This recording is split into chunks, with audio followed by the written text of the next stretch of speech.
Hello students, welcome back to MD sir official channel. And आज का हमारा topic है इंडाइसिस। इंडाइसिस मैथ्स का वो पार्ट जिसके बगैर मैथ्स अधूरा है। इंडाइसिस मैथ्स का वही पार्ट है जिसे हम लोग मैथ का बैकबोन कह सकते हैं। तो आज हम इंडाइसिस पढ़ेंगे। इंडाइसिस में पढ़ने वाले क्या है? सबसे पहली इंपॉर्टेंट चीज है कि हमें पावर से रिलेटेड इंडाइसिस में जो भी प्रॉब्लम्स होता है, आज हम हर एक छोटे प्रॉब्लम्स को क्लियर करेंगे। दूसरी चीज है, फ्रैक्शन में भी कुछ नंबर्स होते हैं, माइनस और प्लस का कंसीडरेशन हमें पता नहीं चलता है।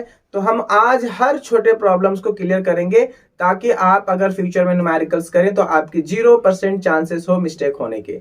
तो अगर आपने थंबनेल देख करके इस वीडियो को क्लिक किया है तो आप एक सही प्लेटफॉर्म पर आए हो, जहां पे मैं आपको कंप्लीट जानकारी देने वाला हूं इंडाइसिस से रिलेटेड। तो आज का वीडियो हमारा फर्स्ट पार्ट है, सेकेंड पार्ट मैं नेक्स्ट वीडियो में डाल दूंगा। तो आप इस बात को ध्यान रखो कि आज हम जो बताने जा रहे हैं फर्स्ट पार्ट में, आज हम सिर्फ और सिर्फ 5 पॉइंट्स को क्लियर करने वाले हैं। रेस्ट अदर 5 पॉइंट्स क्लियर करेंगे सेकेंड पार्ट में। तो आप वीडियो के अंत तक बने रहें और इस बात का ध्यान रखें कि आपका कंसंट्रेशन मेरे लिए सबसे प्रायोरिटी होती है कि अगर आप कंसंट्रेट नहीं करेंगे तो हम वीडियो में आपको एक्सप्लेन करेंगे जरूर, लेकिन समझा नहीं पाएंगे। तो आप वीडियो को ढंग से समझने के लिए, चीजों को अच्छे से ग्रैस्प करने के लिए आप कंसंट्रेट हो जाएं, नोटबुक निकालें एंड पेन निकालें और मेरा जो नोट पॉइंट है उस नोट पॉइंट को अपने नोटबुक में नोट डाउन करें और फिर उसको लाइफ टाइम के लिए हमेशा दिमाग में एडजस्ट करके एक अलग से जगह दे दें। तो चलिए स्टार्ट करने वाले हम लोग इंडाइसिस। तो आप यहाँ पे स्क्रीन पे देख पा रहे होंगे कि इंडाइसिस में मैंने बोला था कि 5 टॉपिक्स आज क्लियर करेंगे और इस 5 पॉइंट्स को क्लियर करने के दौरान आपको इस बात का ध्यान रखना है कि ये सारी चीजें आपके दिमाग में याद होना चाहिए। तो याद कैसे करेंगे, मैं एक एक पॉइंट्स को एक्सप्लेन करता हूं। आप यहाँ पे देख पा रहे हैं कि ए एंड ए क्या है, दोनों सेम लेटर है ना। तो इससे पहले मैं आप लोगों को एक चीज और क्लियर कर देता हूं कि इंडाइसिस में एक जो नंबर आता है वो नंबर सपोज कर लो कि ये कोई लेटर है जिसको हम लोग ए बोलते हैं, इसके ऊपर कोई पावर होता है जिसको हम लोग बोल सकते हैं एम। तो आप इस बात का एकदम अच्छे से ख्याल रखना कि ये जो नंबर होता है ना, इस नंबर को हम लोग बोलते हैं बेस नंबर। क्या बोलते हैं? Base number. और इस नंबर को हम लोग इंडेक्स नंबर बोलते हैं या फिर पावर भी आप कह सकते हो। तो इस चीज का आपको बहुत ध्यान रखना है। अब चलिए आ जाते हैं हम लोग अपने उसी जगह पर। तो आप यहाँ पे क्या देख पा रहे हैं कि ये जो बेस है ए एंड यहाँ पे भी ए, दोनों जगह पे बेस हमारा क्या है? ए और ए है। तो इस कंडीशन में हम लोग क्या करेंगे, जब भी बेस सेम होता है तो ऊपर के पावर को प्लस कर देते हैं। तो यहाँ पे हमने बेस सेम है तो बेस सेम लिखे और इस पावर को इस पावर के साथ में ऐड कर देंगे तो m प्लस n हो जाएगा। अब कंडीशन नंबर 2 में देखते हैं। कंडीशन नंबर 2 में है क्या कि अगर कोई दो सेम नंबर एक दूसरे को डिवाइड कर रहा है लेकिन पावर डिफरेंट है। यहाँ पे आप क्या देख पा रहे हैं कि ये बेस नंबर जो है वो सेम है लेकिन पावर क्या है? अलग अलग है, m और n है। तो इस कंडीशन में बेस हम लोग वही लिखेंगे और उसके बाद में पावर को पहले वाले नंबर से दूसरे वाले नंबर का माइनस कर देंगे, मतलब m को माइनस करेंगे n से। तो इस तरीके से आपको याद रख लेना है, ठीक है। अब तीसरे नंबर में देखो क्या है कि अगर कोई दो अलग अलग नंबर है, दो अलग अलग नंबर है और दोनों अलग अलग नंबर का होल पावर कुछ है, तो इस कंडीशन में हम लोग क्या करेंगे? a to the power m और b to the power m। अच्छा, एक बात को आप याद रखो कि अगर मल्टीप्लीकेशन का साइन है तो आपको इधर भी मल्टीप्लीकेशन रखना पड़ेगा, ठीक है। अब कंडीशन नंबर हमारे पास आता है 4।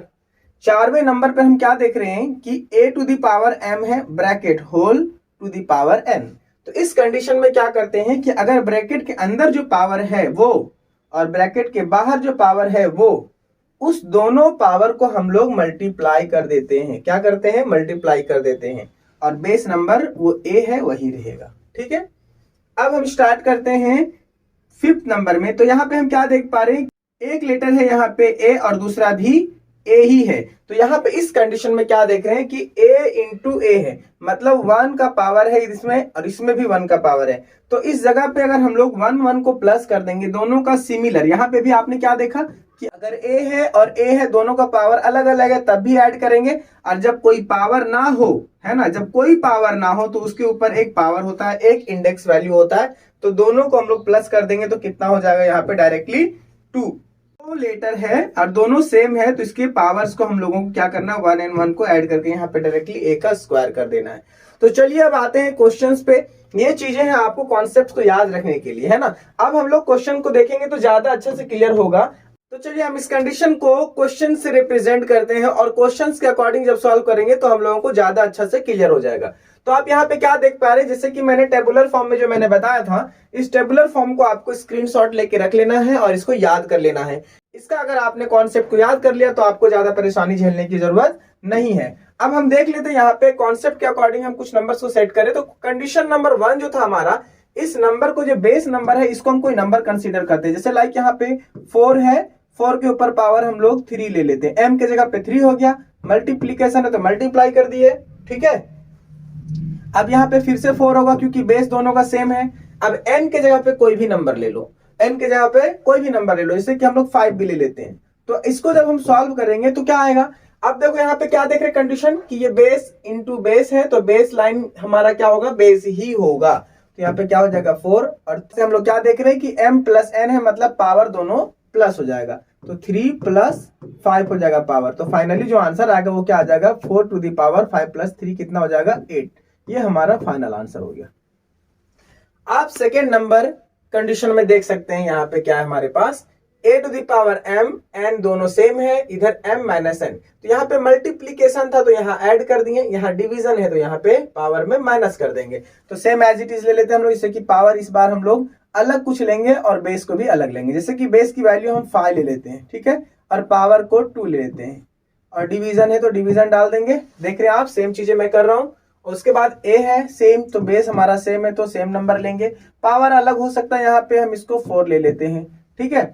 अब यहाँ पे क्या देख रहे हैं हम लोग, इसके कंडीशन में देख रहे हैं कि यहाँ पे हो रहा है a to the power m minus n।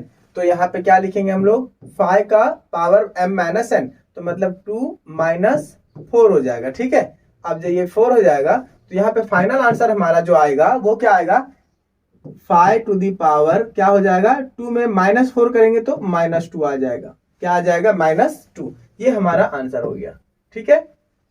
अब हम लोग थर्ड नंबर कंडीशन में क्या देख रहे हैं कि अगर अलग अलग नंबर, दो अलग अलग नंबर a इंटू बी के फॉर्म में है और ब्रैकेट होल एक पावर उसके ऊपर m है, तो इस कंडीशन में क्या करेंगे, दोनों नंबर पे पावर m डाल देंगे। तो यहाँ पे जैसे कि मैं देख पा रहा हूं कि 5 इंटू 7 है, ठीक है, ये सही टाइप का हमारा नंबर है। एक अलग नंबर a है, b अलग नंबर है, तो 5 इंटू 7 हो गया पावर m। तो पावर हम इसको ले लेते हैं 2, ठीक है। तो इक्वल टू क्या हो जाएगा, हम क्या देख रहे हैं कि दोनों नंबर के ऊपर पावर सेम है, तो हम यहाँ क्या करेंगे, 5 to the power 2 into 7 to the power 2।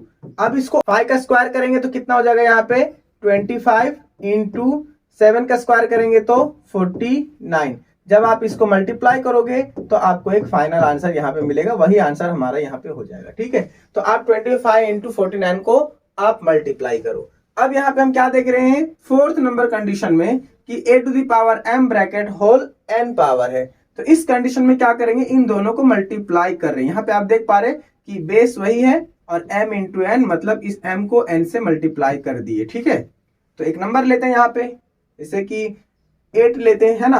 8 के अंदर में भी पावर 3 है और बाहर में भी कोई एक और नंबर है जिसको हम लोग 2 मान लेते हैं ना, तो 2 है। अब इसको क्या करना है, हम लोगों को मल्टीप्लाई करना है सीधा पावर को।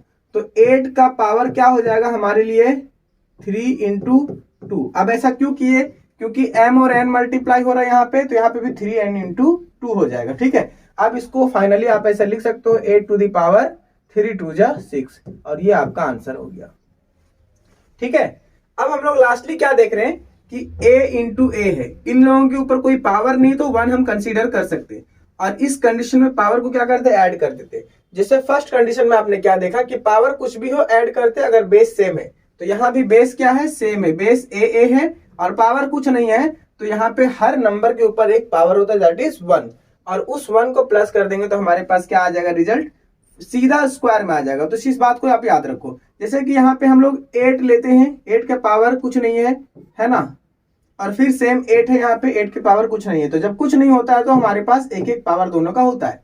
तो फाइनली हम लोग क्या करेंगे, 8 का पावर कितना हो जाएगा, 2, और जब इसको हम लोग फाइनली रिड्यूस करेंगे तो क्या हो जाएगा हमारा 64, और यही हमारा आंसर हो जाएगा, ठीक है। तो चलिए इस तरीके का क्वेश्चन को आप लोग आराम से कर सकते हैं। बहुत ज्यादा टफ नहीं है, लेकिन हमारे पास कॉन्सेप्ट होना जरूरी है कि यहाँ पे आप देखिए मल्टीप्लीकेशन था तो यहाँ पावर ऐड हो गया, डिवीजन था तो माइनस हो गया, यहाँ पे ब्रैकेट के अंदर दो नंबर है अलग अलग, दोनों मल्टीप्लाई हो गया विद द पावर। अगर नंबर ऐसा है अंदर में और एक पावर अंदर है, फिर ब्रैकेट के बाहर पावर है, दोनों मल्टीपल हो जाता है। अगर पावर ना हो तो हर नंबर के ऊपर एक पावर होता है, और अगर बेस नंबर सेम है तो दोनों को क्या करेंगे, स्क्वायर कर देंगे, और ऐसे हमारे फाइनल आंसर आ जाएगा। तो आप चाहो तो इसको एक बार स्क्रीनशॉट ले लो, फिर इसको आप नोटबुक में प्रैक्टिस करो। देखो मैथ में तो प्रैक्टिस जरूरी है, आपके लिए ये बहुत इंपॉर्टेंट है, ठीक है। अब चलिए मैं आप लोगों को कुछ क्वेश्चंस देता हूं, जिस क्वेश्चंस को आपको सॉल्व करने हैं, और उस क्वेश्चन को सॉल्व करने के बाद में आपको कंप्लीटली आंसर फाइंड आउट करना है। और आंसर फाइंड आउट करने के बाद में मुझे कमेंट सेक्शन में आपके जवाब चाहिए। और आप लोगों से अगर कोई भी प्रॉब्लम हुआ समझने में, ये चीजों को जानने में, तो आप मुझे कमेंट सेक्शन में जरूर डालिए। मैं आपके लिए एक अलग से टाइम निकाल करके मैं आपका पर्सनल प्रॉब्लम को सॉल्व करने का कोशिश करूंगा। तब तक के लिए जय हिंद।